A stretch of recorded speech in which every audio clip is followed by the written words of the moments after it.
Historia de un cabalista. Rabí Isaac Luria. Arizal. Un milagro en Jerusalén. En aquella época, los Yehudim gozaban del benigno gobierno de Solimán el Magnífico, pero sus enemigos, tanto árabes como cristianos, les envidiaban su relativa libertad y continuamente trataban de desacreditarlos a los ojos de las autoridades locales. Pero el guardián de Israel nunca duerme ni descansa. Akadosh Baruj Hu siempre tiene los ojos fijos en Jerusalén, cuidando a la comunidad y protegiéndola de las calamidades. Una vez, un grupo de árabes se presentó ante el gobernador de la ciudad, se inclinó servilmente y dijo: Excelencia, que su gobierno sea eterno. Los judíos no guardan las leyes de nuestro sultán, desobedecen sus órdenes en público. Y le presentaron una lista de actos contra el gobierno que los Yehudim habían cometido según ellos, y que eran en realidad fruto de su fértil imaginación. El gobernador investigó cómo se comportaba la comunidad judía, pero no encontró nada que reprocharle. Cuando vio que los árabes habían tratado de engañarle y hacerle creer falsas historias sobre unos súbditos que eran buenos y leales, se puso furioso. Ordenó que todos los árabes de la ciudad fueran severamente castigados para darles así una lección. Pero esto solo sirvió para incrementar el odio. Ahora no querían solo hacer daño a los judíos, sino también al propio gobernador. Se reunieron en secreto y se confabularon para perjudicar a ambos. Espiemos al hijo del gobernador, decidieron. Cuando esté solo, lo secuestramos. Lo llevaremos a un sitio por donde no pase nadie y lo mataremos. Después, pondremos el cuerpo en la sinagoga. Así sufrirán el gobernador y los judíos, porque seguramente se vengará de ellos. Nuestros enemigos nos la pagarán. Vigilaron al niño y, cuando lo vieron solo, lejos de testigos, cayeron sobre él, lo arrastraron a un lugar solitario, lo mataron y recogieron la sangre en una jarra. Esa misma noche, más tarde, cuando Jerusalén dormía, los asesinos se deslizaron por las calles llevando consigo un bulto de grandes dimensiones. Entraron en la sinagoga, sacaron lo que llevaban y echaron el cadáver del niño en el suelo. Vertieron la sangre alrededor del cuerpo y se fueron cautelosamente, tan silenciosos como habían llegado. Unas horas antes, cuando el sol estaba poniéndose tras las colinas de Judea, la madre del niño había preguntado preocupada a su marido: ¿Dónde estará el niño? ¿Por qué se retrasa? Hace mucho que tendría que haber vuelto a casa. ¿No le habrá pasado algo? También el gobernador estaba preocupado. Envió a sus otros hijos a que preguntaran en casa de los vecinos, pero todos volvieron diciendo lo mismo. Nadie había visto al niño. Ahora, los padres empezaron a inquietarse de verdad. El gobernador llamó a todos sus servidores y les ordenó que buscaran a su hijo por todas partes. Estos se dispersaron y registraron la ciudad, pero volvieron unas horas más tarde con las manos vacías. La búsqueda había sido inútil.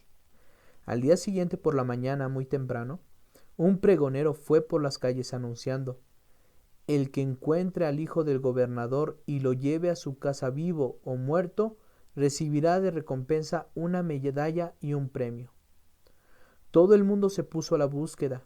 Fueron de casa en casa, pero sin resultado. Ese día era Shabbat. Los Yehudim de Jerusalén salieron de casa, cubiertos con los talit, para rezar fervorosamente y alabar al Creador, que bendijo su pueblo, regalándole el descanso del séptimo día. Pero para su asombro, encontraron la puerta de la sinagoga cerrada. Se miraron unos a otros con sorpresa. ¿La sinagoga cerrada? ¿Dónde estaba entonces el Shamash en quien todos confiaban? ¿Sería que no se había levantado todavía?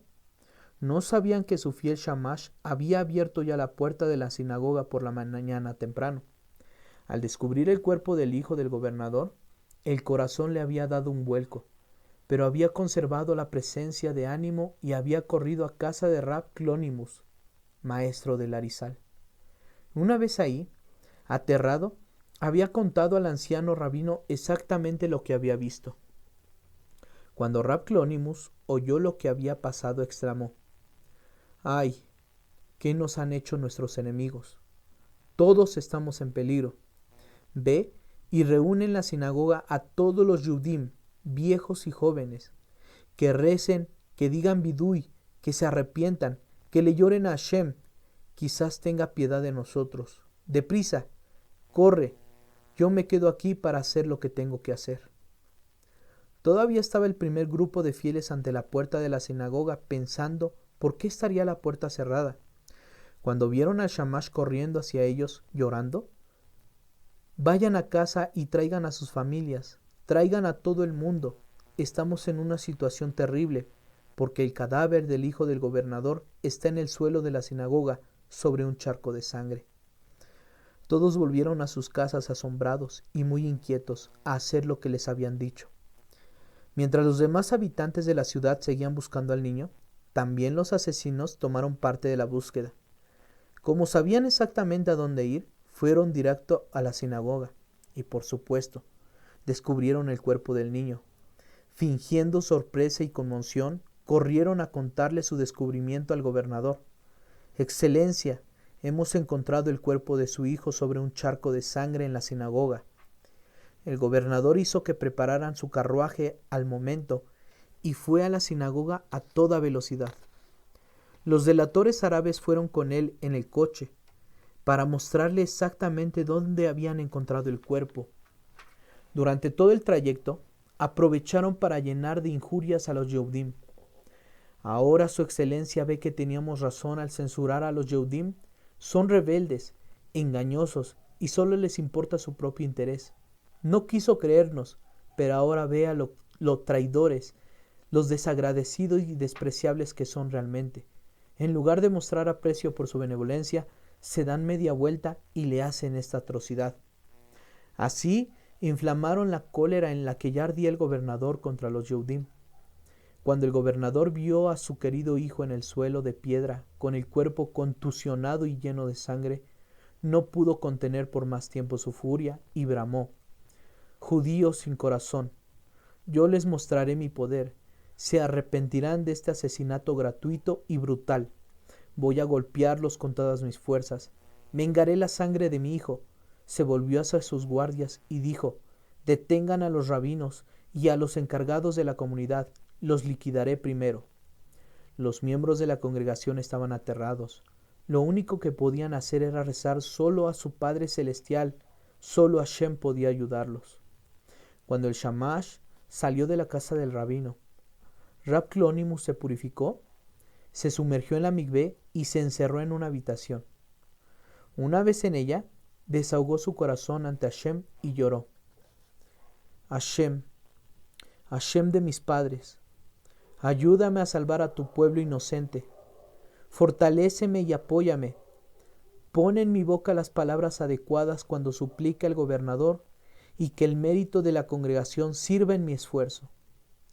Aunque era Shabbat, Rab Clonimus mojó la pluma en el tintero y escribió el nombre santo y combinaciones de letras en un trozo de pergamino.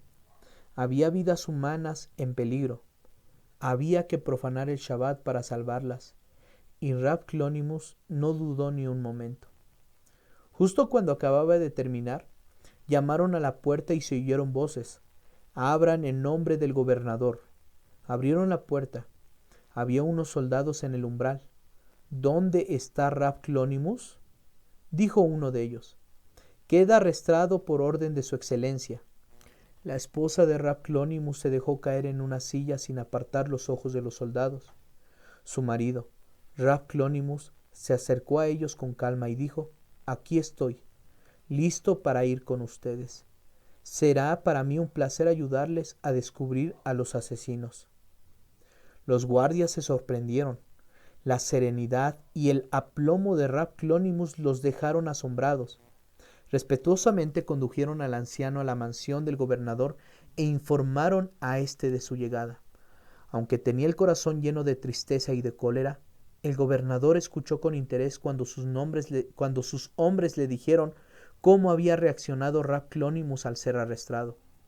«Háganlo entrar», ordenó. El rabino entró en la cámara y se inclinó. «Excelencia», dijo, «comprendo su sufrimiento y pena por el asesinato de su querido hijo. También he oído que tiene la intención de castigarnos. Quiero dejar una cosa muy clara. Excelencia, las manos de sus súbditos judíos están limpias de la sangre que se ha derramado. Tenemos muy buena opinión de usted y le estamos agradecidos por sus bondades. Créame, todos nosotros nos condolemos por su pena desde el fondo del corazón. He venido a presentarme ante usted porque tengo algo que decirle. Si me da oportunidad de ello, puedo revelarle quiénes son los verdaderos asesinos de su hijo. Venga conmigo al lugar donde todavía está el cadáver, y ahí le mostraré quiénes son los verdaderos culpables». Las palabras del rabino intrigaron al gobernador. Se volvió hacia sus soldados y les ordenó que los llevaran de nuevo a la sinagoga. El cuerpo del niño todavía estaba ahí, cuidado por un pequeño grupo de soldados. Se había reunido una gran multitud. El gobernador, su séquito y Rab Clonimus llegaron a la sinagoga. El tzadik sacó el trocito de pergamino que había preparado y lo puso sobre la frente del niño muerto, ordenándole: «Levántate y dinos exactamente cómo y dónde te mataron. Dinos también quiénes fueron tus asesinos». Todo el mundo contuvo la respiración, anodadado, con los ojos clavados en Rab Clonimus y en el cadáver que yacía en el suelo sobre un charco de sangre. Lentamente, el niño muerto se levantó y empezó a hablar. Contó cómo lo habían secuestrado y lo habían llevado a un lugar solitario donde lo habían torturado hasta matarlo. Dio testimonio del malvado plan de sus secuestradores de echar la culpa de su muerte a la comunidad judía y vengarse del gobernador y de los judíos de un solo golpe. Reinaba el silencio cuando terminó de hablar. Nadie se atrevía a moverse. El niño se dirigió a su padre y dijo: «Padre, si no me crees, envía a uno de tus soldados al despoblado que hay justo al este de la carretera de Shechem. Ahí es donde me asesinaron. En una de las rocas planas podrás ver todavía manchas de sangre. Es mi sangre que se derramó por las muchas heridas que me hicieron con tanta crueldad. Di a tu soldado que traiga aquí la piedra y verás si lo que te he dicho es verdad o no». Se envió rápidamente a un soldado que volvió poco después con una piedra grande manchada de sangre. En cuanto puso la piedra a los pies del gobernador, el niño cayó al suelo sin vida. La cólera del afligido padre fue terrible. Se le contorsionó la cara y los ojos le echaban llamaradas. Tenía la voz enronquecida por la furia. Ordenó: «Tomen a esos villanos, asesinos de mi hijo, rebeldes y desalmados, y prepárenles una horca en la plaza central de la ciudad». Los verdaderos asesinos pagaron su crimen con la vida. Se cumplió en ellos el versículo: «Cavó un hoyo y lo vació y cayó en el agujero que había hecho». Los judíos de Jerusalén respiraron. La oración del Shabbat, que se había interrumpido con tanta crueldad, terminó con salmos de alabanza y de acción de gracias por el maravilloso milagro del rescate que Hashem les había mandado por intermedio de su venerado rabino. Poco después de este incidente, en el año 5308, murió Rab Clonimus Alberstein. Antes de darle sepultura, se abrió su testamento que decía: «Como me vi obligado a profanar el Shabbat y escribir en ese día santo, cuando el reciente desastre amenazó a los Yehudim de Jerusalén, merezco el castigo de lapidación, sequilá, porque esa es la ley para el que profana el Shabbat. Por lo tanto, pido a los residentes de Jerusalén que siempre que pasen junto a mi tumba, le tiren una piedra. Esto tiene que hacerlo durante 100 años a partir del día de mi entierro». El día del funeral de Rab Clonimus, la gente hizo un alto en el trabajo. Los comerciantes cerraron sus tiendas, los zapateros sus talleres. Todo judío de la ciudad que podía andar sobre sus pies fue a acompañar al inminente difunto a su lugar de descanso eterno. Los eruditos rabínicos más importantes de Jerusalén iban al lado del féretro.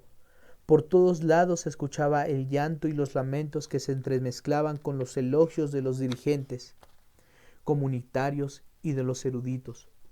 Su tumba, en uno de los extremos del cementerio del Monte de los Olivos, llegaría a ser conocida como el túmulo de Rab Clonimus, por la cantidad de piedras que se acumularon sobre ella. Siempre que un yehudí local tenía que irse del país en alguna misión, se llevaba con él una piedra de la pila de la tumba de Rab Clonimus, que tenían fama de ser una segulá para volver a casa sano y salvo. El cúmulo de piedras fue por muchos años una señal visible, un recordatorio para todos los que lo veían, del gran milagro que ocurrió en la época del sultán Solimán. De la noche a la mañana el pueblo de Jerusalén, especialmente los askenazíes, se habían quedado sin dirigente y sin padre, se sentían como huérfanos. Pero había una familia particularmente afectada por la muerte del anciano rabino, la familia Luria. El rabino la había apoyado. La viuda y los huérfanos habían recibido de él no poco consuelo y sostén espiritual. Había sido para ellos un segundo padre, un alma comprensiva que los aconsejaba y escuchaba sus problemas y preocupaciones. Había hecho todo cuanto estaba en sus manos para aliviar la pena de haber perdido a Rab Shlomo. Con su muerte, la familia quedaba huérfana 2 veces. El joven Arizal había vuelto a perder a su maestro y guía, y su madre viuda sentía como si su vida se hubiera vuelto casi insoportable. Cuando Rab Mordejai Francis, el hermano que vivía en Egipto, se enteró del sufrimiento de su hermana y de la difícil vida que llevaba, envió por ella y por sus hijos. Cuando llegaron, los cobijó en su casa de todo corazón, los acogió, les proporcionó alimento y vestido, proveyéndolos de cuanto necesitaban. Se ocupó de la educación de sus sobrinos, empleó a maestros para que les enseñaran Torá con el fin de que pudieran continuar por el buen camino y hacer honor a su padre. La migración de la familia Luria a Egipto y a los corazones de la familia Francis resultó decisiva para ella. Produjo un enorme cambio en la vida de todos sus componentes. Por primera vez desde la muerte de Rab Shlomo encontraron sostén material y un ambiente familiar cálido que los consolaba y los edificaba. Ante Isaac, el niño prodigio, se abrían las puertas de un brillante futuro. Shem Agedolim sobre el Arizal, Shibhe Arizal.